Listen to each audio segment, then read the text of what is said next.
Bismillahirrahmanirrahim. Assalamualaikum teman-teman, apa kabar semuanya? Semoga dalam keadaan sehat ya. Nah, berhubung sekarang aku pakai Almed Kuliahan, jadi video kali ini bermaksud untuk memenuhi tugas mata kuliah manajemen keuangan. Di sini kita akan membahas dua materi, yaitu pertama ada sewa guna usaha atau leasing, dan yang kedua ada ekspansi, yaitu tentang konsolidasi, merger, dan akuisisi. Nah, di sini saya membawakan materinya nggak sendirian, ada dua teman saya yang membantu, yaitu pertama ada Kak. Assalamualaikum warahmatullahi wabarakatuh. Perkenalkan, nama saya Baduro.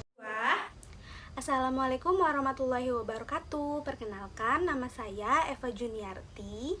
Nah, langsung saja kita ke pembahasan. Selamat menyaksikan. Materi 1. Sewa guna usaha atau leasing.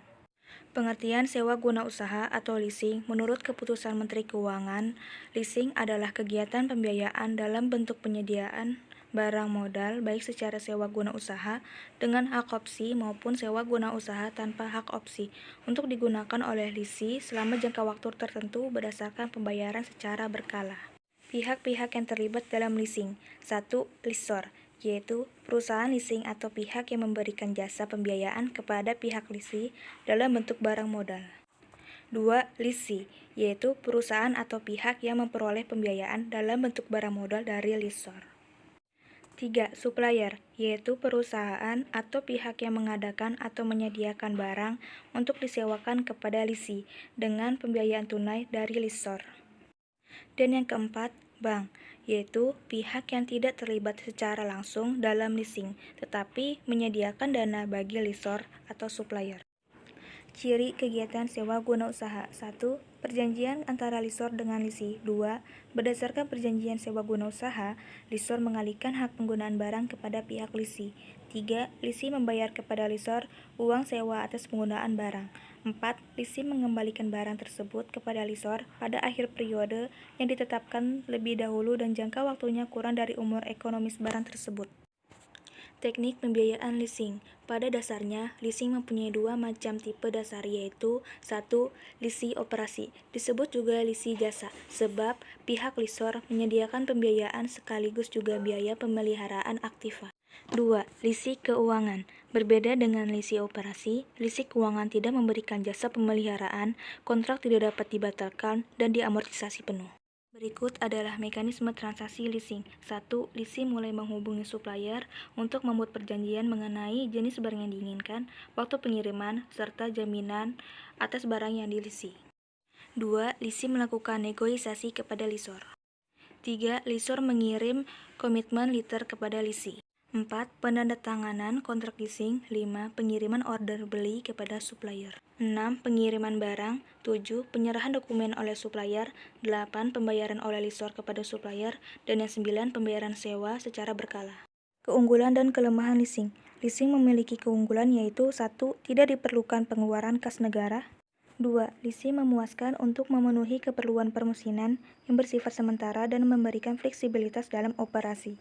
3. Biasanya ada pilihan dari lessor untuk membeli aktiva tersebut pada akhir masa sewa. Kelemahan leasing yaitu 1. Dalam jangka panjang, biayanya menjadi lebih tinggi daripada membeli aset. 2. Biaya bunga atas leasing biasanya lebih tinggi daripada biaya bunga atas hutang. 3. Bila aktiva kembali pada lessor pada akhir masa sewa, lessee harus mencari kontrak leasing baru atau membeli aktiva pada harga yang lebih tinggi yang berlaku kini.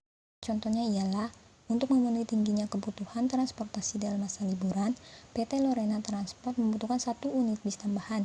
Bagian operasi telah menghitung bahwa 1 unit bis baru bernilai Rp800 juta dapat digunakan selama 5 tahun dan pada akhir umur ekonomis terdapat nilai sisa sebesar Rp50 juta. Biasanya, perusahaan menggunakan metode garis lurus untuk menyusutkan aktiva. Bagian keuangan mempertimbangkan apakah akan membeli bis atau meminjam dari pihak lessor. Jika melakukan leasing, lessor mensyaratkan tingkat bunga 12% sebagai retur yang reasonable bagi lessor.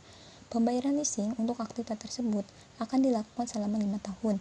Tingkat pajak yang ditetapkan pemerintah saat ini adalah 30%. Dan jika perusahaan melakukan pinjaman bank untuk membeli bis, maka perusahaan dikenakan biaya modal untuk utang setelah pajak sebesar 9%. Nah, di sini pertanyaannya ialah lebih menguntungkan mana bagi perusahaan membeli bis atau menyewa dari lessor? Ada beberapa cara, salah satunya itu dengan cara mempertimbangkan alternatif leasing. Hitung pembayaran leasing tahunan. Untuk alternatif leasing, pembayaran lease tahunan dihitung berdasarkan nilai bersih aktiva, yaitu nilai aktiva dikurangi present value nilai sisa. Nah, di sini nilai sisanya sebesar 50 juta rupiah. Maka present value nilai residu 50 juta rupiah, present value interest faktornya 12% selama 5 tahun dan hasilnya 28,381,342,79. Jadi nilai aktiva 800 juta rupiah, present value nilai residu 28,371,342,79 dan hasil nilai aktiva bersihnya sebesar 771,628,657,21. Gunakan nilai aktiva bersih untuk menghitung anuitas pembayaran leasing tahunan. Nilai aktiva bersih present value interest faktornya 12% selama 5 tahun dan nilai aktiva bersihnya sebesar 771,628,657,21 dibagi present value interest faktornya 12% selama 5 tahun dan hasilnya 214,057,298,90. Nah, jadi setiap tahun perusahaan membayar sebesar 214,057,298,90 untuk leasing. Materi 2. Ekspansi, konsolidasi, merger, dan akuisisi. Pengertian: ekspansi atau perluasan usaha dapat dilakukan dengan cara internal atau eksternal. Ekspansi internal jika perusahaan melakukan investasi mulai dari awal, seperti mendirikan perusahaan baru atau melakukan perluasan perusahaan yang sudah ada. Ekspansi internal jika perusahaan menggabungkan kegiatan operasionalnya dengan perusahaan lain yang sudah ada. Penggabungan surat perusahaan dapat dilakukan dengan beberapa cara. A. Merger. Merger adalah penggabungan dua perusahaan yang ukurannya tidak sama dan hanya satu perusahaan yang tetap survival, yaitu perusahaan yang lebih besar, sedangkan perusahaan yang lebih kecil melebur ke dalam perusahaan yang besar. B. Konsolidasi. Konsolidasi adalah penggabungan dua perusahaan yang ukurannya relatif sama menjadi satu perusahaan baru. C. Akuisisi. Akuisisi adalah penggabungan dua perusahaan yang mana perusahaan akuisitor membeli sebagian saham perusahaan yang diakuisisi, sehingga pengendalian manajemen perusahaan yang diakuisisi berpindah kepada perusahaan akuisitor. Sementara kedua perusahaan masing-masing tetap beroperasi sebagai suatu badan hukum yang berdiri sendiri. Penggabungan ditinjau dari keterkaitan bidang usaha perusahaan yang bergabung dapat dibedakan menjadi A. Penggabungan vertikal adalah penggabungan dua atau lebih perusahaan yang berada pada tingkat proses produksi yang tidak sama. B. Penggabungan horizontal adalah penggabungan dua atau lebih perusahaan yang berada pada tingkat proses produksi yang sama. C. Penggabungan konglomerat adalah penggabungan dua perusahaan atau lebih yang tidak memiliki kaitan bisnis sama sekali. Alasan penggabungan perusahaan. A. Perusahaan melakukan penggabungan dengan tujuan untuk menciptakan suatu sinergi. B. Mencapai operasi yang ekonomis. C. Pertumbuhan. D. Diversifikasi. Perlakuan akuntansi. Dari sudut akuntansi, penggabungan perusahaan dapat diperlakukan sebagai transaksi pembelian atau purchase atau penggabungan kepentingan. Estimasi biaya merger. Estimasi biaya merger, besar kecilnya biaya merger, tergantung bagaimana merger tersebut dibelanjai. Jika merger dibelanjai dengan saham. Apabila merger dibelanjai dengan saham, estimasi biaya lebih sulit dibandingkan dibelanjai dengan kas.